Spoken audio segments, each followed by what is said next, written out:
So my Sephora Play box just showed up for March 2018. I have not even cut the seal on this, so I'm going to cut it open right now and show you what showed up. Here is the pamphlet with the extra 50 beauty insider points. This bag looks super cute. It says, "Beauty is my spirit animal." So let's pull something out. Yes, okay, so I've been wanting to get a sample of this for well over a year, probably a year and a half. This is the Stila Stay All Day Waterproof Liquid Eyelining Pen right here.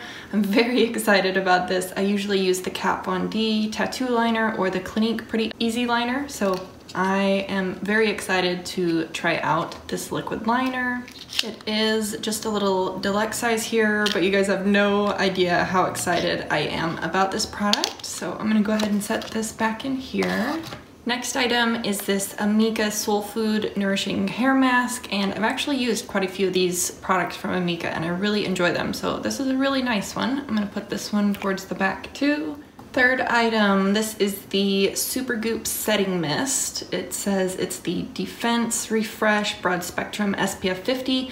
I really enjoy the Kate Somerville makeup setting spray that has the SPF. I'm not a really big fan of previous setting sprays from Supergoop and Kula, but I'll definitely try this one out and see how it compares to the Kate Somerville one.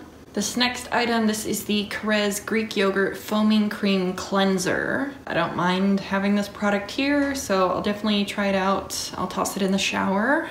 This one, I've never heard of this product before. This is the Mia, or M-I-A Mistress Hydrating Hair Balm. This does not want to focus. This is from IGK. I've never tried any products from IGK, so if you've tried this, definitely let me know how you like it. Seems like a pretty decent sample. You do get 0.5 ounces in here.